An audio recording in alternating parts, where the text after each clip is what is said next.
nayaka-nayaka sing wani ngenggokke dawuhing wang mesti bakal tak copot kelenggahane. Nayaka sing gaweane mres uriping para kawula tak lereni tak lebokke pakunjaran. Aku butuh nayaka-nayaka sing suci lahir lan batine, ora mung cukup suci dalam debu. Inggih. Ning suci lahir lan batine. Inggih. Nindakake perintahing ratu kanthi tuwajo. Merga ngene teh. Sentosa-sentosaning negara kuwi ana 3 perkara. Menapa kemawon Diwaji? Ratune apik? Inggih. Nayakane becik, kawulane mesti bakal sumuyut marang pangrahing ratu. Ha iki do nyawanga dampar sisihku iki. Dampar sisih panjenengan. Iki isih kosong melompong.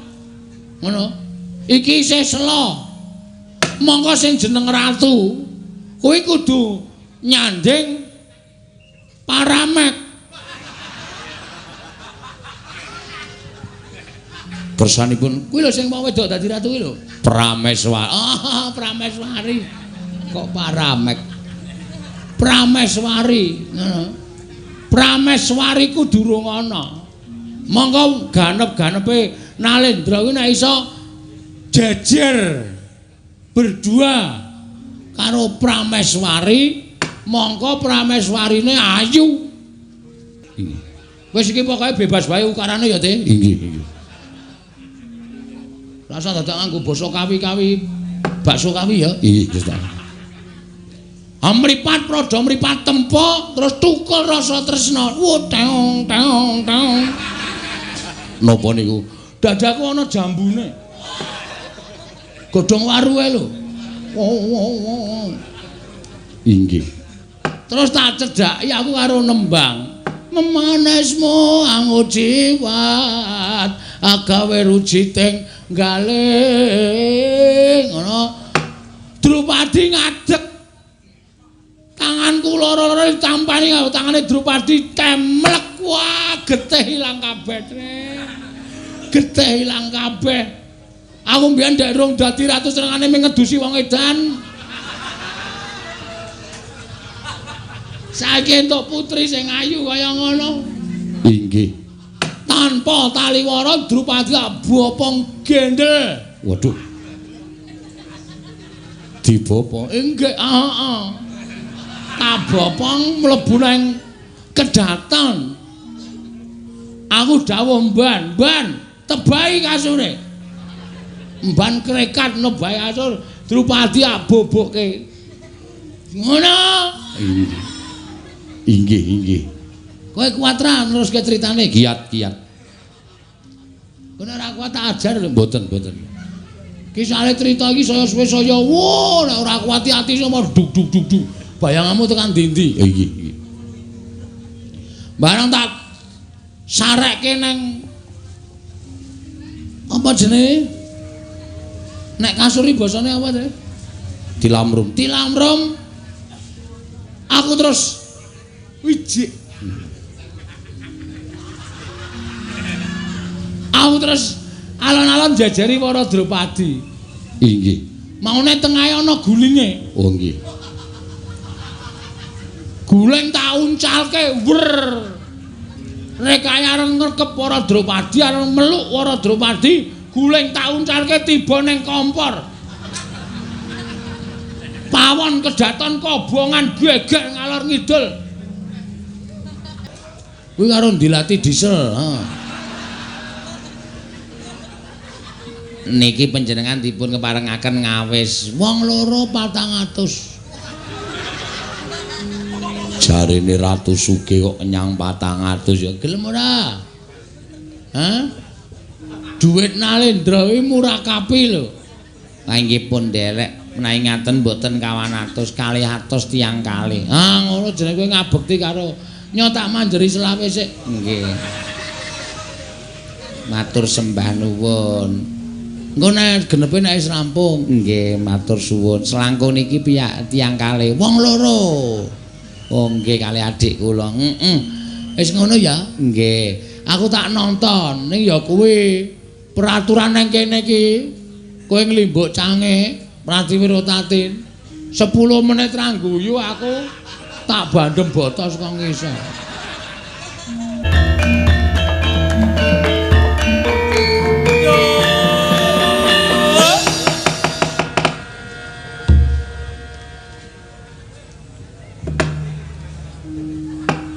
Jagat wasisane Ngubathara wayah Bathara jagat Patih Wali Saba Kebon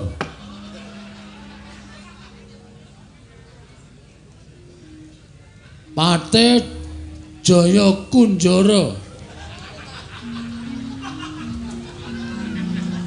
sawise santata nggonku ngadhem nang ngarsaning sun padha raja sak praptanira pekenira Patih Jaya Kunjara manira piji ana ing ajenganing manira Patih kawula non inggih diwaji sesembahan kula sinuwun Prabu Patokol Baworsari tansah winanting kabagyan sowan kula tebih saking sambi kula namung kepareng kula ngaturaken sembah pangabekti kula kunjuk diwaji Patih Jaya Pakunjara iya kepiye kabare nggonira ingsun percaya mranata tata rakiting negara ing Parang Kencana Purwamadya lan wusanane aja nganti kaslempit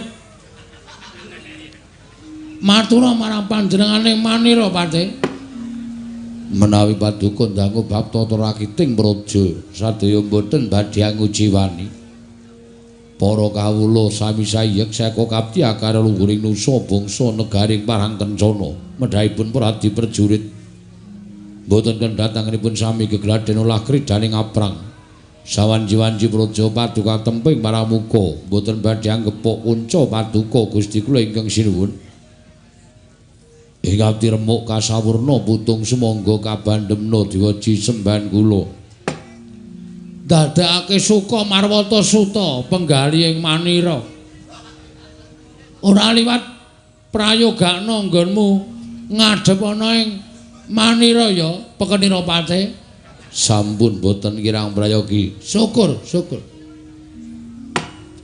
tatanan para wadyabala Parang Kencana aja nganti ana ing padha sahur manuk jeneng ingsun nedya mbabarake wigatining parepatan Datulaya ing ri kelungguhan samengko iki pekenira Patih inggih sedaya para kawula boten wonten ingkang wantun mrengkang saking pernatan paduka sinuwun sedaya badhe mastuti sabda utama paduka Gusti kula Sang Nata Prabu Patokol Baworsari dadake suka birawa manira manah ingkang kaya mengkono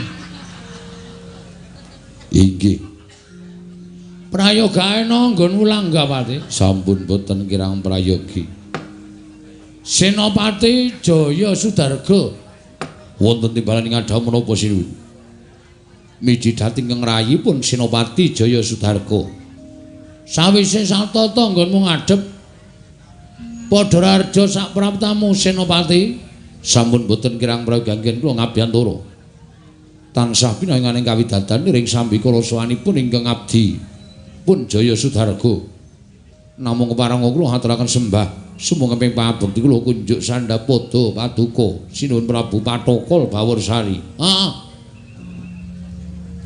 Ingsun tampa gawe bombong tias ingsun.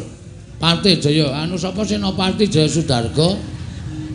Ora liwat prayogane nggonmu ngadhep ana ngarsaning manira apa Senopati? Sampun boten kirang prayogi diweji sembahan kula. Ya. Aja kaget kang dadi atinira marmata apa kang dadi wigatine dene jeneng ingsun nganakake perempatan Palbapang perempatan agung dina kelungguhan samengko iki ana ing Datulaya praja ing Parang Kencana aja nganti tumpang sangganira bakal nampa sabdaning manira Maradyage tilingna karnanira kara ana aja nganti duna dungkap panampanira Senopati lan Patih. Niki malah kumejut raos sing manah kula diweji. Dene paduka ngapuntenaken pasewakan ingkang benih lan adat ingkang sampun kepareng ambabarna ingkang rayi pun Jaya Sudarga. Miwahi ngabdi kepatihan pun Jaya Kunjara menika.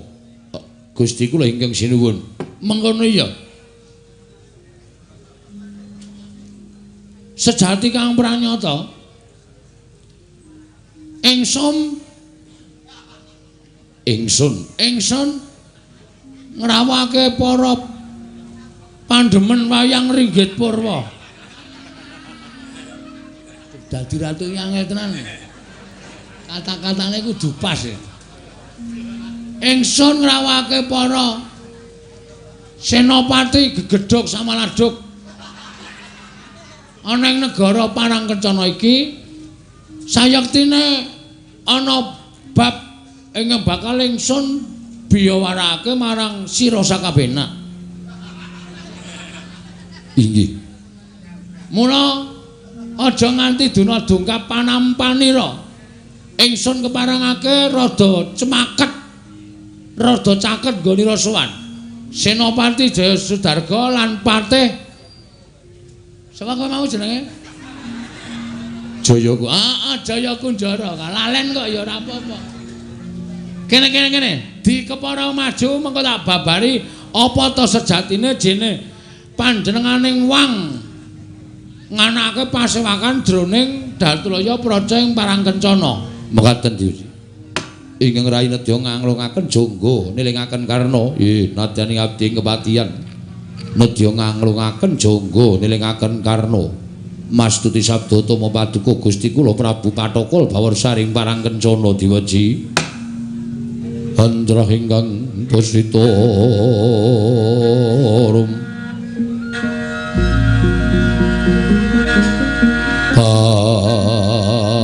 pasiling samirana mrih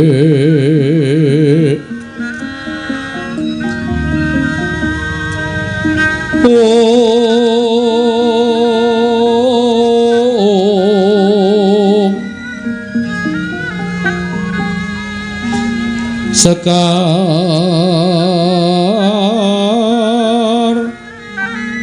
kadung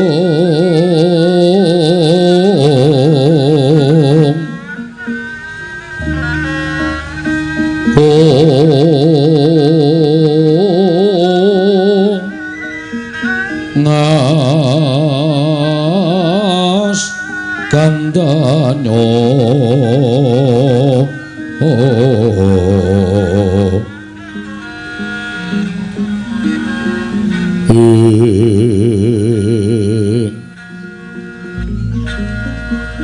maweh raras renaning driya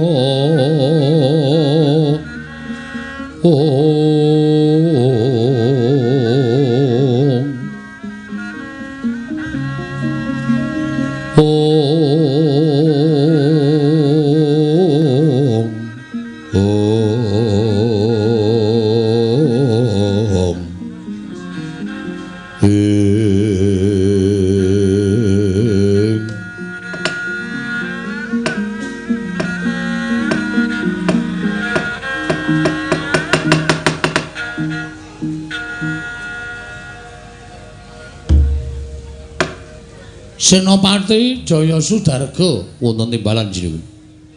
Patih Jaya Kunjara wonten dawuh sinuwun. Wasawetara panjenenganipun ngasta bawat peperintahan negara ing Parangkencana. Sira bisa mangerteni undhakaning para kawula ingkang padha mapan ing Parangkencana. Sing maune ora duwe katon saya rekasa. Mesinipun katon mindak gesangipun. Sirku karepku muni ngono. Ning penampamu piye? Katon saya rekaos diweji. Mula aku ora iso ngomong karo kowe rada maju ndak engko salah tampa. Wis ninggalake rasa rekasa. Maksudku ngono. Mekaten. Uripe padha enak kepenak, sandang pangan sarwana. Uripe sarwa kepenak. Apa sing ditandur bisa Tukel ngrembaka wawane. Ngrembuyung gegodhongane wekasan para among tani dedagang layar mbok bakul sinambi wara ora ana ingkang padha kuciwa. Kabeh uripe sarwa mapan lan sarwa kepenak. Mula ora jeneng mokal. Nek negara ing Parangkencana iki diasta dening Prabu sapa? Pathokol Bawursari. Tepuk tangan. Panjenengan ingsun kabeh apa-apane sarwa mundhak becik, sarwa mundhak apik. Nayaka-nayaka sing wani ngenggokke dawuhing wang mesti bakal tak copot kelenggahane. Nayaka sing gaweane mres uriping para kawula tak lereni tak lebokke pakunjaran. Aku butuh nayaka-nayaka sing suci lahir lan batine, ora mung cukup suci dalam debu. Inggih. Ning suci lahir lan batine. Inggih. Nindakake perintahing ratu kanthi tuwajo. Merga ngene te. Sentosa-sentosaning negara kuwi ana 3 perkara. Menapa kemawon Diwaji? Ratune apik.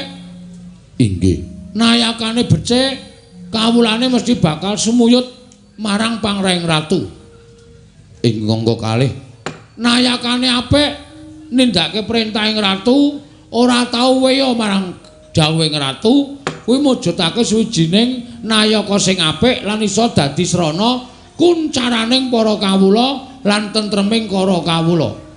Angka 3. Kawula sing manut pernataning praja. Kuwi ora kok sarana dipeksa, ora. Ning merga padha tresna marang ratu lan nayakane. Kuwi mujudake suwijining negara sing sentosa. Mekaten. Monggo Parangkencana ki negara wis sing sentosa lahir lan batine. Kawulane ora ana sing padha wani karo panjenengan ingsun. Ora ana sing merengkang marang pernataning praja. Ora ana sing tumindak cecengilan, ora ana rasa regejegan, ora ana rasa memungsuhan, kabeh padha sing saya, sing rukun. Inggih. Manunggal tetunggalan ana ing negara Parangkencana. Mekaten. Malah kula menika gumun. Nuwun sewu ngatasipun paduka menika nembe mangreh praja namung sekedhap kemawon. Teka kawontenanipun praja Parangkencana kados mekaten indakanipun menika ingkang kinarya dasar menapa sinuwun. Kowe ora perlu ngerti. Iki dasar kang siningit. Sesuk nek kowe dadi ratu bakale tak paringi presa. Jaya Sudarga nek negaramu arep kepengin apik, negaramu kepengin becik, peperintahmu kudu kaya ngene iki. Ngono nek saiki tak jelaske. Wong kowe durung dadi ratu, mengko ndak tumpang soh nggonmu nyekel bawat pemerintahan negara sing bakal mbok lenggahi mengko. Ya, Jaya ya. Inggih. Mekaten sinuwun. Heeh. Ananging inggih. Lek ku dadi ratu ana ing negara Parangkencana ki tak rasa-rasake gotang. Liripun kados pundi? Coba nek pancen kowe wong pinter tenan Saudaraku. Kira-kira apa sing kurang menggah ingsun lenggah dampar kepraban ning Parangkencana iki kurange apa? Menawi derajat pangkat sampun, kasugihan iki sampun kliwat. Bondo donya mboten kirang, lajeng menapa malih ingkang kirang Diwaji. Wah, kowe ya termasuk goblok. Ora paham maksudku. Inggih, kula dereng mangertos. Pate wonten dawuh. Ngerti ora apa sing kurang? Nggih. Nuwun sewu. Pasuryanipun sinuwun kirang wangun menawi dados nalindra. Bener. Apa to sebabe kabeh do guyu? Merga ora ana ratu sing pareme kaya ngene iki. Ning kowe tak kandhani ya, Pate. Sing jeneng kanugrahaning Gusti iki ora pilih menungsa, tak omongi. Sing jeneng kanugrahaning Gusti iki ora pilih menungsa, apa dumes sing menungsa bagus kuwi entuk kanugrahaning Gusti ora. Kadangkala sing elek malah entuk kanugrahaning Gusti, entuk kemenangane saka Gusti, entuk kabejan dadi wong ketrima. Ning ya ora sithik wong sing bagus rupane arep ngangkah aja kok ratu, RT wae ora iso. Inggih. Mergo ora ketekan bejane, ora ketekan ketrimane. Ning wong kaya anu sapa jenenge iki? Pathokol Bawarsari ngene iki iso dadi ratu kuwi adile sing kuwasa. Inggih. Adile Gusti sing kuwasa. Najan rupaku sarwa kuciwa, najan rupaku sarwa kaya ngene, ning aku iso ngrasake dadi ratu. Kuwi merga saka peparinge Hyang Mahanasa. Mula kowe aja meri. Arep gagah kowe, arep gleleng kowe, ning kowe tetep ming sak ngisor kuwi ming patih. Ming tanggo keset ndasmu ming. Nuwun sewu sinuwun panjenengan ketingalipun kagol penggalipun. Aku ki ratu sabar. Ora tau nesu. Kowe ngunekke aku dengan kata-kata, aku ya ngunekke gendhi dengan kata-kata.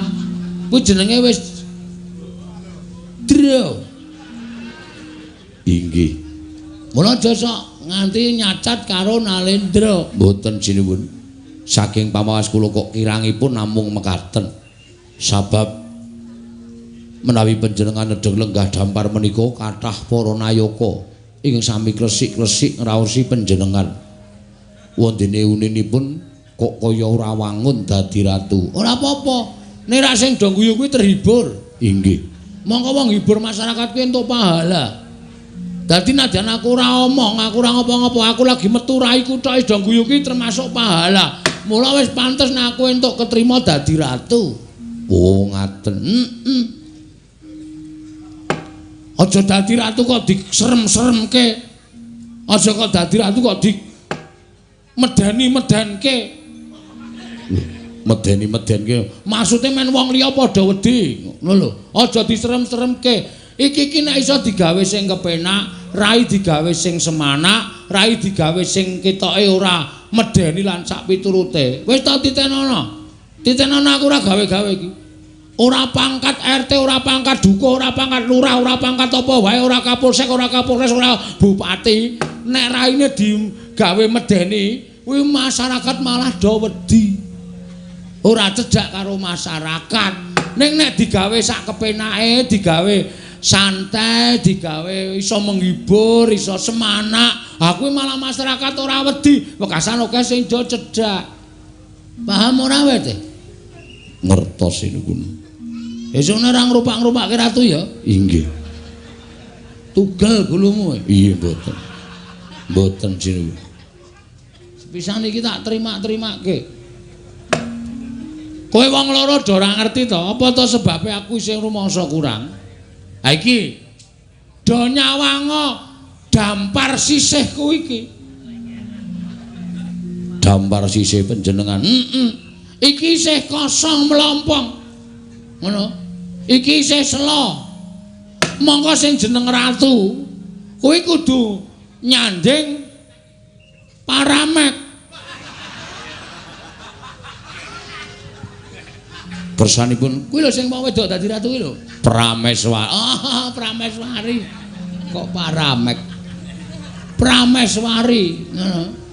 Prameswari ku durung ana. Monggo ganep-ganepe Nalendra kuwi nek iso jejer berdua karo Prameswari, mongko Prameswarine ayu. Sulistya ing warna. Nuwun sewu. Menapa inggih wonten wanita ingkang ayu ingkang kersa dados Prameswari? Kowe pindho lho kowe ngenyek aku wis. Kula menika namung nyuwun priksa. Secara tidak langsung kowe iki ngunekke aku apa ana gelem apa wedok sing gelem karo aku? Ngono ta maksudmu? Mboten sinuwun, mboten. Suwe-suwe kok kurang ajar kowe teh. Tak dukke dadi tumenggung. Mboten sinuwun, mboten. Namung sinten ingkang dipun gayuh dening Sinuwun Prabu. Menapa widodari wangunipun inggih widodari dasaripun Nalendra gagah pideksa jejer kalian widodari ping 3. Kok ping 3 dos pundi? Saiki takono wong sak donya lek ratu semene kok gagapi deksa ki cara ngendi aku tak takon. Aku iki nek tengok kaya ember dikurepke. Iya, sampun kula mboten badhe cak munjuk atur ndak malah kleru. Lumahing bumi kreping langit. Ora ana wong wedok sing iso nuju prana ning penggalihku. Daya Sudarga, inggih wonten dawuh. Rungokno. 3 dina kepungkur aku ngimpi Daya Sudarga. Dinten menapa? 3 dina kepungkur Selasa Kliwon. 3 dinten kepengker menika Kemis. Iki nang dunia pewayangan Daya Sudarga. Aja tok padake dunia nyata. Ecok-ecok men. Kowe arep melu patih kok tak tugel glumusian. Oh iki. Iki. Selasa Kliwon. Selasa Kliwon aku ngimpi. Tanpa kanyono-nyono nalika aku nedeng lenggah ning pendopo ngajeng bangsal pengrawit negara ing Parangkencana. Inggih. Ana wong wadan sing nekani marang panjenengan ingsun. Wah, ayune ra jamak-jamak. Mlaku saka kadohan iki tak kinting-kinting kedet. Aku ngadeg dheweke terus meneng mandeg. Tak cedhaki panjenengan sinten? Dheweke ngaku wong wadon saka tanah Jawa. Saka negara Ngamarta, wewangi Dewi Wara Drupadi. Dewi Wara Drupadi. Lho, lah kersanipun menapa rawuh mriki? Wara Drupadi matur karo aku, kula menika madosi Prabu Patokol Bawarsari. Lho, apa jenengan ingsun? Langsung walah sinuwun. Kula menika sampun pinten-pinten taun mapan wonten negari Ngamarta menika mboten wonten kabagyan sekedhik kemawon. Ya tumuli kula nampi sasmitaning dewa supados kula suwita kalian Prabu Patokol Bawarsari amargi Prabu Patokol Bawarsari menika ingkang saged mulyakaken dhateng gesang kula. Cak! Menapa? Tak candhak tangane. Drupadi tak candhak tangane iki ora bangga. Inggih. Biasane wong wedok nek dicandhak tangane mongko rung kenalan mesti ngipatke to. Inggih. Kuwi ora. Malah tanganku diputer balik kempit nang nggon kelek. Wiradalah. Impen kok iso cetha. Rasa ngayal to? Inggih. Aku terus mlaku bareng karo Drupadi saka alun-alun negara ing Parangkencana. Mlaku bareng. Waduh, bombongku tanpa pepindhan. Terus tak lenggahke nang Datulaya. Ayo nang nggon kursimu kuwi. Aku nang kene. Drupadi mandeng mripatku tanpa kedhep. Aku ya mandeng mripate dheke. Jarene wong tuwa do ngandhakake nek wong wedok mandeng suwe kuwi ateges kuwi rasa pangrasaning ati berbicara lewat mata. Inggih. Wis iki pokoke bebas wae ukarane ya, Te. Inggih. Rasa dadak nganggo basa kawi-kawi, bakso kawi ya. Inggih, Gusti. Amripat prodo mripat tempo terus tukul rasa tresna. Teong teong teong. Napa niku? Dadaku ana jambune. Godhong waruhe lho. Inggih. Terus tak cedhaki aku karo nembang. Memanesmu anggo jiwat agawe rujiting galing ngono. Drupadi ngadeg. Tanganku loro-loro ditampani karo tangane Drupadi temlek. Wah, getih ilang kabeh, getih ilang kabeh. Aku mbiyen ndek rung dadi ratu senengane ngedusi wong edan. Saiki entuk putri sing ayu kaya ngono. Inggih. Tanpa taliwara Drupadi bopong gendel. Waduh. Dibopong. Inggih, heeh. Tak bopong mlebu nang kedaton. Aku dawuh mban, tebahi kasure. Mban krekat nebahi kasur, Drupadi abobokke. Ngono. Inggih. Kowe kuat ra neruske critane? Kiat. Kowe ora kuat tak ajar lho. Mboten. Kisah cerita iki saya suwe saya nek ora kuat ati sama duk duk duk duk. Bayanganmu tekan ndi-ndi? Iki. Barang tak sarekke nang apa jenenge? Nek kasuri basane apa to? Dilamrum. Dilamrum. Aku terus wijik. Aku terus alon-alon jajari para Drupadi. Inggih. Maune tengahe ana gulinge. Oh nggih. Guling tak uncalke wer. Rekaya areng ngrekep para Drupadi, areng meluk para Drupadi, guling tak uncalke tiba ning kompor. Pawon kedaton kobongan geger ngalor ngidul. Emban ki do teng sliri nang pinggir ramben kae. Lajeng aku ngelilir teh. Aduh. Gelaku tanpa upama. Wiwit saka kuwi tekan saiki aku ora iso lali karo para Drupadi teh. Gak iso lali, gak iso lali teh. Gumana mosih ana paningalku. Pendak-pendak aku tengok-tengok sore ngematke kulon ana candhek ayu kuning gemrining kaya kencana sinangling. Neng kono kaya ana pasuryane para Drupadi. Mripate gedhe banget kae. Terus ngedepi aku kling ngono. Bubar konsentrasiku. Inggih. Aku nek tengok-tengok nang kedaton mongko ngedep manuk kelangan aku. Cecak Rawa. Inggih. Kuwi ya suarane Cak Rawa malik kaya cengkoke para Drupadi. Nah aku ndelok korden kena angin. Kuwi ya kaya jarike para Drupadi sing kena angin. Wis pokoke apa-apa tak sawang kaya para Drupadi. Iki mau nek aku ra eling wis tak kecup teh. Merganipun kowe ya kaya para Drupadi edan tenan teh. Tambah ana brantaning atiku teh. Srana kowe budhal ning negara Ngamarta. Para Drupadi jaluken.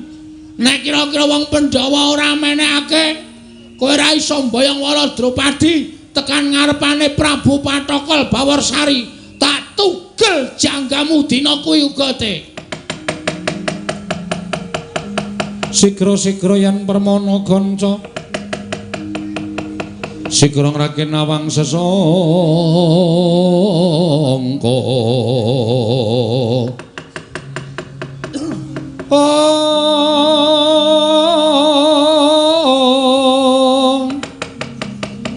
Nalindra mbek marwa sing sang katriku mulung mangrembak ing wadya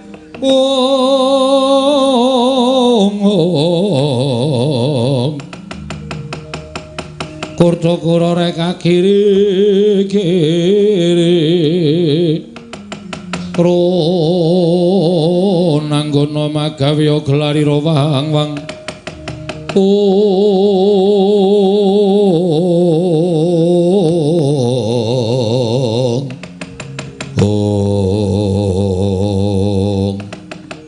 Prasto dapatku Gusti kula ingkang sinuwun kula nyuwun pamit madal pasilan badhe mboyong Dewara Drupadi katur paduka Gusti kula ingkang sinuwun Prabu Patokol Bawarsari. Sur tete ngati-ati duga-duga digawa. Ngati-ati aja keri. Suman-sumun slamet demet ora ndulet setan ora doyan. Tego yu ana slamet saka kersaning Gusti. Tak balang bata saka kene. Muga-muga lestarine ring Sambikala ya Jaya Sudarga. Mriki nyuwun pamit sinuwun. Sing ati-ati aja kaya bocah cilik. Nggawa sapirangan wadyabala ya kena ijen ya ora apa-apa. Mriki nyuwun pamit tambang pestu. Sing ati-ati aja kaya bocah cilik Jaya Sudarga. Tak antu-antu praptanira Jaya Sudarga. Mriki ngestaken dawuh.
Nate wonten dawuh Dewaji.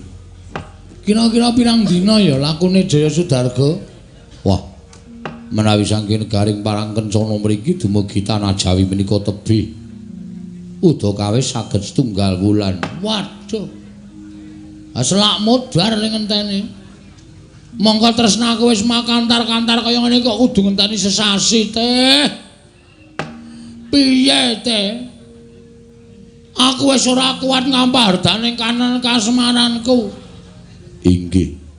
Kula aturi sabar sawetawis sinuwun. Jan wis. Ameng ketemu nang impane kok iso kaya ngene lho, rasaku kaya wis tenan-tenano kae. Inggih. Mugi-mugi Senopati Jaya Sudarga saged amboyong wara Drupadi. Nek nganti gak bisa. Tekan kene tak tugel gulune. Senopati Jaya Sudarga. Inggih. Menika sumanggaken Paduka Purbawasesa. Piye ta iki cari kesibukan apa to? Supaya aku ling ngenteni Jaya Sudarga ki ora patiya kesuwen. Iki kira-kira dhewe ngapa piye? Inggih kula nderek sinuwun. Nanggap limbuk cangik apa, Tre? Menika ugi prayogi. Kowe tak keparengake njajah desa Milangkori. Ngono? Inggih. Golek ana limbuk cangik sing apik. Ya, Sendika ngestakaken dawuh. Kon rawuh mrene njaluk opah pira tanggape nglipur atiku, nglipur masyarakat Parangkencana, nglipur kabeh kulawarga kedaton Parangkencana. Mangkat kula mbenjang menapa? Mangkat to dina iki. Niki ngestakaken dawuh.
Wis entuk teh? Sampun sinuwun. Weh lah ya syukur.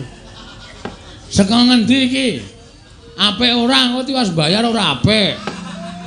Sae sinuwun menika sampun kondhang kawenang-wenang. Dumugi wonten ing menapa menika siaran-siaran saking internet nggih ngebaki ingkang menika. Wah ya lumayan apik. Sing arep saka ngendi? Menika ingkang ajeng kula manggihaken saking Natayudan. Jenenge sapa? Ingkang nembe viral sakmenika naminipun Prastiwi. Oh, aku tahu nonton sing wong tua begijikan kae ta iki. Inggih kasinggihan mekaten. Ha sing lemuhi sapa? Menika saking Kulon Progo naminipun Tatin. Wah. Lumayan.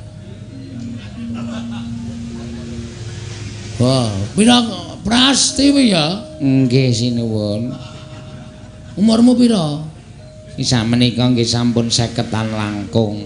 Wow, kowe sing sok nyanyi liwong cenanangan kae ta? Nggih, nggih. Iki ngene ya, Pras. Aku ki nunggu rawe Waradrupadi. Monggo tak kongkon Jayasudarga ki supaya mboyong Waradrupadi. Jarene patihku kuwi iki paling ora perjalanane 1 bulan penuh ning tanah Jawa. Mula kowe tak tanggap nembango sesasi. Aja pati-pati leren nek urung sempal cangkemmu, Pras. Pira omong kontrake ra masalah. Aku ki Nalendra Sugih Bandha Bandhu Sugih Brana Picis tak kontrak kowe. Nggih. Nggih kalih adik kula Tati nika. Nggih, kula nderekke pawon. Haji kersanipun pinten? Pira kowe matur karo aku pira? Nggih biasanipun sekali pentas menika piyai kalih menika 8 juta. Kuwi karo dilatih diesel, Niki panjenengan dipun keparengaken ngawis wong loro 400. Jarine Ratu Sugih kok kenyang 400 ya Gelem ora? Duit Nalendra kuwi murah kapi lho. Lah inggih pun nderek menawi ngaten mboten kawan atus 200 tiyang kalih. Ngono jenenge kowe ngabekti karo nyotak manjeri selawe sik. Nggih. Matur sembah nuwun. Engko nek genepe nek wis rampung. Nggih, matur suwun. Selangkung niki piyak tiyang kalih. Wong loro. Oh nggih kalih adik kula.